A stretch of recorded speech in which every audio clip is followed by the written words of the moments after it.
Bubbles is a juvenile baby loggerhead turtle that we got 2 years ago. Bubbles came in, he had pneumonia, has an undeveloped lung, so he only really has one functioning lung. He had bacterial infections, he's missing part of his fins, and his stomach likes to go where his lung is, just because turtles have no way of, controlling where their organs go. But after 2 long years, he's now well recovered, he can dive, he can swim, and he's ready to be released, so we're very excited.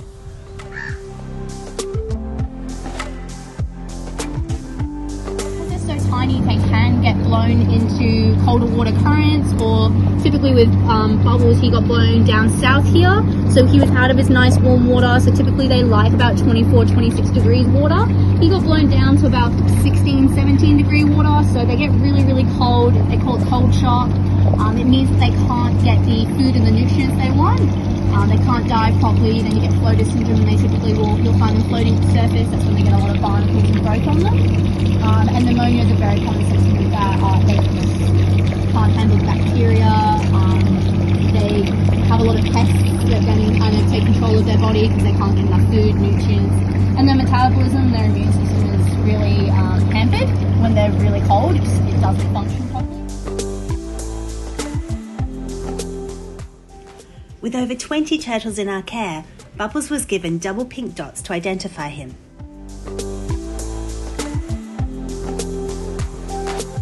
was a little, really tiny turtle when he first came. He was in such a large group of rescues, but he did have a little wound on his head, so definitely remember putting some cream on that little wound for a while. So what is it like to care for a turtle? It's very rewarding to care for a turtle. They bring out a side of you that you didn't know you had. You both hate when they do something so stupid, you're like, why are you doing that? Like, sometimes he'll kind of go for your fingers and you're like, here's a prawn. Why are you doing that? But deep down, you're just so proud of them, all the steps they make. It's so rewarding seeing them grow each and every week. And they teach you a lot. They teach you how to be resilient, and they teach you the wonders of the world and how they can survive really, really well. Sometimes they need a leg up, but yeah, they're really, really intelligent creatures, and they're a pleasure to work with. What is your favourite part about looking after Bubbles? Definitely the feeds.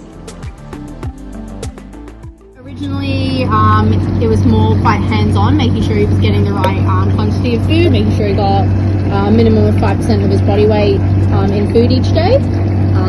And once we knew he could kind of dive down a lot better and his buoyancy sorted itself out, it was much more of a kind of put the food in the tank and let him search for it, so that he was a lot more independent and less reliant on us. The prawn and the whiting is really, really good for him. It's got a lot of calcium in it. We try not to feed him pilch or anything because it's too fatty of a fish.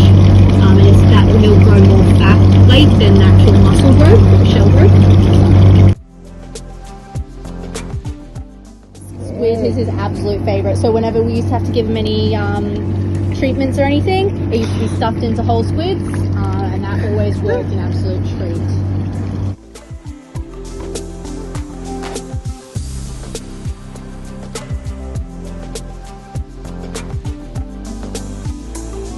Had a bacterial infection, so the vets did say that because he had pneumonia when he was out in the wild, that could actually, and it did scar the lungs, and it can stay in the system and slowly release bacteria over time.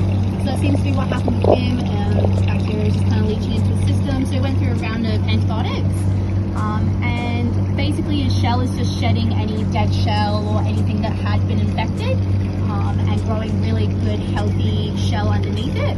So it's essentially a bit like us with our skin layers. So when we have dead skin, we're removing any dead cells or anything that's unhealthy and just growing a nice new healthy layer underneath.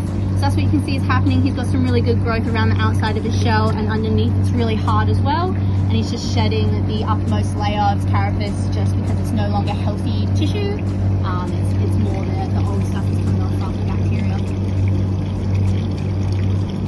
So you can see he swims really, really well. He's nice and pearly white, and his shoulders are nice and thick, so we always like to check between his shoulder joints and around his neck to make sure that they do have a good body mass on them. We also check underneath their belly to make sure they haven't got a curved belly, which often means that they don't have enough food in them, and you can seem a little malnourished. But he is nice and chunky, he's good weight.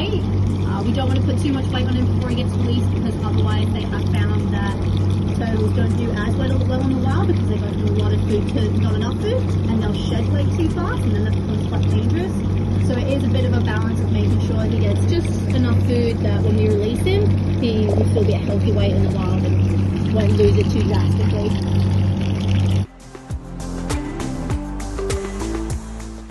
Good luck out there. Go and explore the world. It'll be great.